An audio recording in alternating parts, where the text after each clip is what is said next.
What's up, you guys? We're back. Today's warm-up, we are going to start with a side plank. So we're going to be doing this on each side. We're going to be breaking it up between sides. So you got two options here. You can go on your hand or you can go on your elbow. The warm-up shouldn't be too super strenuous, so make sure that you're doing something that feels like an appropriate way to kind of ease into strain as opposed to going right for something that's super challenging. So if your hand feels like too much, then go on your elbow. Here's the hand version. Okay, I'm thinking about lifting my hips up the whole time. And here is the elbow version. So same basic idea, just maybe a little bit less pressure through the arm. So we'll do that on one side, we'll do that on the other. We're gonna alternate that with high knees and up down dog. So high knees, self-explanatory. I'm gonna go up dog here. So hips up off the ground, just stretching. Oh, such a wonderful stretch through the hip flexors, through the abs, pulling the shoulders out of the ears, and then going back to down dog, okay? So just back and forth, nice and easy. All right, the workout today. We're doing 10 minutes of a single arm dumbbell push press on each side, reverse lunges and sit-ups, okay? This workout's only 10 minutes long. And what happens if this is the workout, this is one of the days when you're like, oh man, I have so much energy, I really want to crush it. On those days, you guys, when there's a shorter workout and you really want to get after it, challenge your pace, okay? Give yourself a chance to just kind of take the brakes off and just go for broke.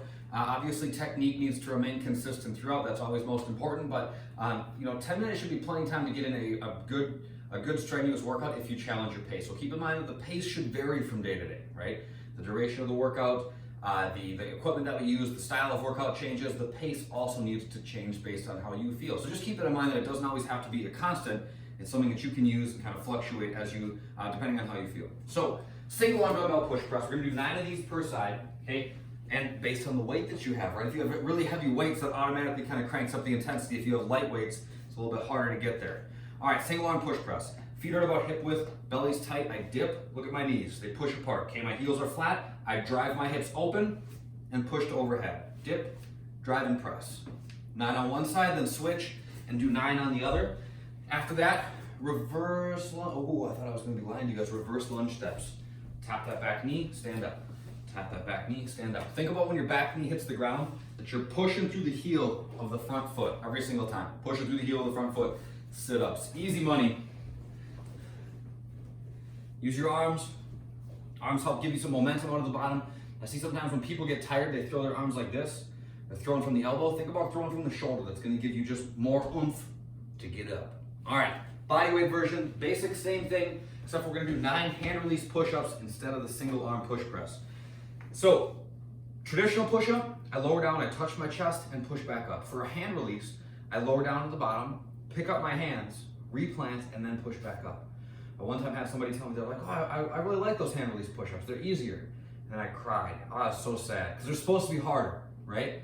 But the confusion comes from the fact that because you plant on the ground, it's easy to fully relax, and then when you press, you snake back up. So, you guys need to be conscious of this, right? And as you're working, make sure that you're keeping your hips lifted, keeping your thighs off the ground, and that when you touch and you plant your chest, it's only your chest that's on the ground. So here's a traditional push-up, okay? I rock forward, touch my chest, push back up. Here's a hand release push-up. Same exact range of motion, pick up my hands, replant, and push. My hands are in the same position when I plant, okay? Even if they move, like mine did, when I pick them up, when I plant, I'm in the same exact position at the bottom, okay? That's important. If you can't do the hand release, without snaking up, just go back to regular push-ups. Can't do regular push-ups, go from your knees. Put some books between your hands. Do something that's gonna keep you at a strong shape through your body and a consistent range of motion throughout. Bam! All right, the accessory work today. We're doing a sumo deadlift. Oh, we can move so much weight doing a sumo deadlift. They're the best. All right, here's what's gonna go on. Got this massive 30-pound dumbbell. So deadlifting, you can move a lot of weight, right? Sumo deadlifting, you can move, generally speaking, even more. It's just because you're even closer to the ground with this wide stance, you can lift a lot of weight doing this, right? But always make sure that your technique is front of mind. So some things that are important here. Same back position as anything. Our shoulders are going to be braced, our belly's tight. Okay, those two things need to remain in place. All right. The deadlift looks like this. So I reach down, grab a hold of whatever it is that I'm lifting, and then stand back up. Okay. I just got one dumbbell. I guess I could use 2. Use 1 per hand. If you guys have options for heavier objects, this is a chance to use them, for sure, okay? If you don't have heavier objects, you just don't have a lot of resistance, find resistance by slowing down, okay? So, my shoulders are back, my belly's tight, My knees are bent, okay? My knees stay bent the whole time, and I'm thinking, even though they won't move that much, I'm thinking about pushing them out, because I do not want that to happen, right? So my knees are pushing out, belly's tight, hips go back, knees are still pushing out, knees are still pushing out, hips are pushing back, back, back, back, back. I grab the weight, I'm gonna stand up, all right? So find something, get creative. Fill a cooler up to the brim with water, get it heavy as hell. Find something that's gonna be a good challenge for you, work through 5 by 10, okay? That's 50 reps, that's a lot of weight, it's a lot of reps. And again, in lieu of having something heavy to move, you guys can always find and increase more challenge by slowing down, okay? As you slow down, you feel for the tension that we're looking to put on the muscles that we're using, and that's just a good way to make sure that we're working them, right? Sometimes we move so quickly that we can't even feel what we're doing. This is a good chance, if you don't have a lot of weight, to just slow down and feel for that tension in every inch of the movement, okay? The mobility today.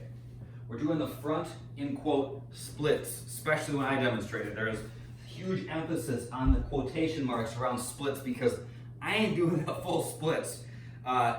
We'd forever be stuck here. If I got into the full splits right now, my phone would run out of batteries before I could get out of it. It would be horrifying. You would actually love it though. It would be very funny for you. All right, so here's how I get into the quote splits. I start in a lunge, right?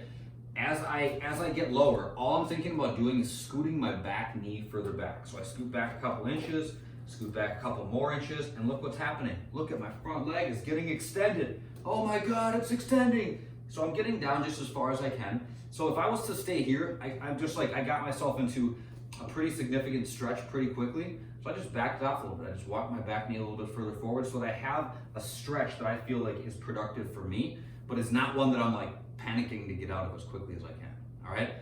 So keep that in mind.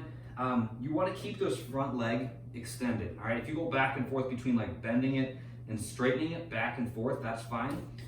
We're looking to feel a stretch on the back of the front leg, okay? If you don't feel a stretch there, walk that back leg even further back. Get into a position that feels like a challenge for you, but it's something that you can breathe through. If you're panicking, if it's just like you go to that crazy place and like, oh my God, I need to get out of here, then your body's never gonna adapt. So make sure that's something that is a challenge, but it's a manageable challenge for you. 3 minutes per side, no big deal. Take it on, love it, smile, laugh. It's gonna be great. That's all I got for you guys on this one. I will see you next time. Bye.